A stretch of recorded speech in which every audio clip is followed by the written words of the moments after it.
The searchers almost missed her in the frost-silvered grass.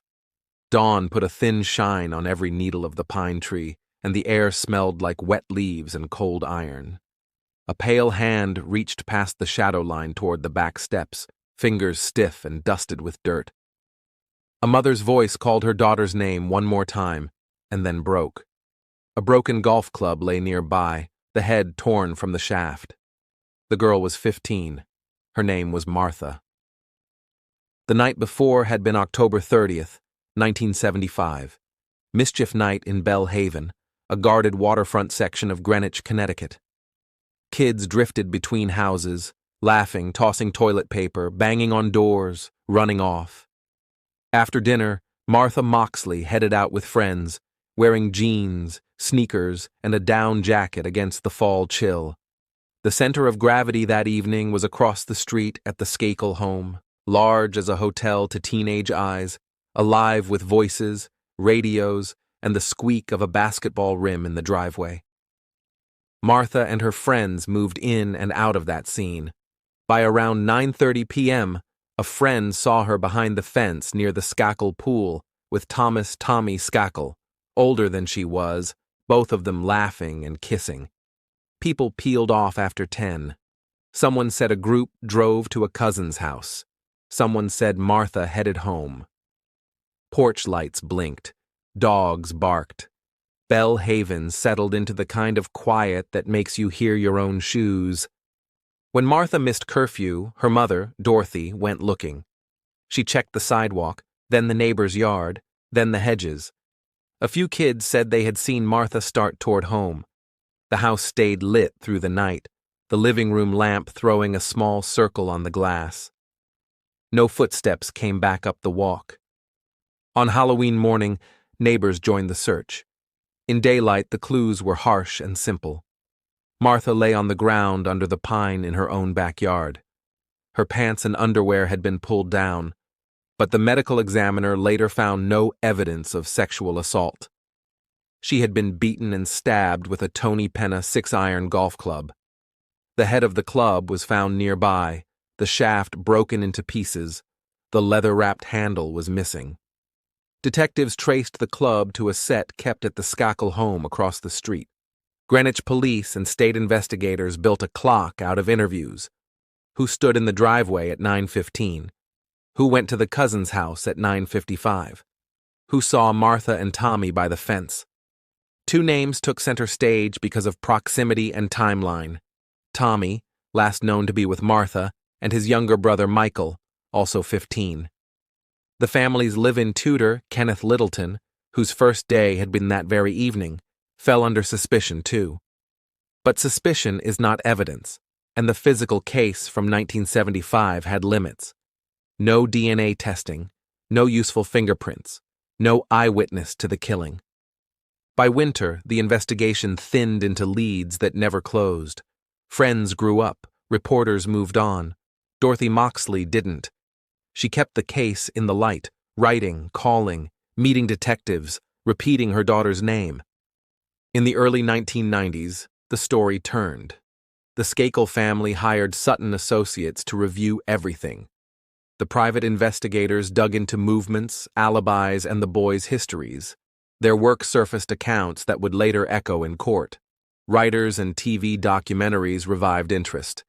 Dominic Dunn followed the case in print and on television, keeping attention fixed on Belle Haven. Former detective Mark Foreman published a book that pressed hard on inconsistencies and pulled Michael Skakel into sharper focus. What began to matter most were Michael's changing statements and accounts that he had put himself near Martha's property that night after initially denying it. Former classmates from a school in Maine said Michael had made incriminating comments years later. The origin of the golf club, traceable to the Skakel house, never stopped carrying weight. The slow accretion of statements and timelines finally crossed a line. In 2000, a grand jury indicted Michael Skakel for Martha's murder. He pleaded not guilty. The 2002 trial compressed 27 years into a month of testimony. The prosecution walked the jury across that street again and again. The club from the Skakel set. The last known moments at the fence, the inconsistent stories, the alleged admissions recounted by schoolmates. The defense hit back at memory's decay, the unreliability of teenagers retelling teenage talk decades later, and the absence of forensic anchors. No DNA, no fingerprints, no blood trail pointing to Michael. They suggested other suspects, including the tutor, who had always denied involvement and had never been charged. On June 7, 2002, the jury found Michael Skakel guilty of murder. The judge sentenced him to 20 years to life. For many who had watched Dorothy Moxley climb courthouse steps for decades, the verdict looked like closure. It wasn't. Appeals put the case through another set of turns. In 2013, a judge ruled that Skakel's trial counsel had been constitutionally ineffective and granted a new trial. Michael was released on bail after more than 11 years in prison. In 2016, Connecticut's Supreme Court reinstated the conviction, holding that the evidence remained strong. In 2018, the same court reversed course again and ordered a new trial, finding that the failure to present a specific alibi witness fell below constitutional standards. Each ruling reset the ground under the case. There were side currents. Gaetano, Tony Bryant, said two acquaintances had talked about harming a girl in Belle Haven that night. The defense pointed to that claim as an alternate path. Prosecutors challenged its credibility. The tutor's name resurfaced as a shadow in media accounts, but never as a charged defendant. Through the reversals, one point didn't move. The conviction stood vacated, and Michael Skakel was legally presumed innocent again. On October 30, 2020, 45 years to the day after the murder, the state's attorney announced there would be no retrial. The office said it could not prove the case beyond a reasonable doubt with the evidence available. To Dorothy, who had long believed Michael responsible and had also held the system to its burden, the announcement carried a complicated weight. The legal file returned to the shelf labeled unsolved. What remains are the fixed points almost anyone can walk in their head. A teenager last seen by a fence at 9:30, a golf club that broke on impact, the handle never recovered, bark shaved from a tree at hip height, drag marks in the grass, a mother at a window waiting on a porch light's small circle of gold, a neighborhood that felt safe until it wasn't. The rest is testimony filtered through years, kids becoming adults, memories hardening in some places and blurring in others, investigators stitching and restitching a timeline that never quite closes. If you stand on Walsh Lane today, you might hear the tap of a flag rope on a porch pole or the quiet roll of the Sound on a windy night. New families live in those houses. The pine drops cones in the fall. Nothing announces what happened there except the way people lower their voices when the year 1975 comes up. That is the shape of an unsolved case with a famous last name inside it.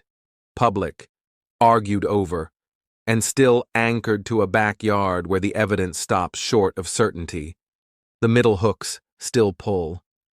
The first day on the job for a tutor who would be scrutinized for decades. The boys whose statements changed and hardened. The private investigator's report that moved like a rumor and then like a roadmap. The courtroom where a verdict landed and then lifted. The mother who kept showing up, season after season, until the state finally said it would not try again. Martha Moxley turned 15 that August. She wrote in a diary and laughed with friends and crossed a street on a cold night, because that is what teenagers do in a neighborhood that feels familiar. She came close to home and did not make it to the back steps. That fact outlasts filings and arguments. Whatever anyone thinks about guilt or innocence, a child died within sight of her door, and the answers never settled long enough to hold. The porch light in the Moxley home finally went dark, not because the story felt finished, but because time wore the edges down to what can be lived with. In Belle Haven, autumn still smells like wet leaves and the first bite of winter. Mischief night comes and goes. Kids run, laugh, and go home. The pine still stands. The case remains, a file opened and closed, and opened again, and a name that never leaves the room once it's spoken. Thank you for listening to The Lantern's Tale. Subscribe for more true stories, if you dare.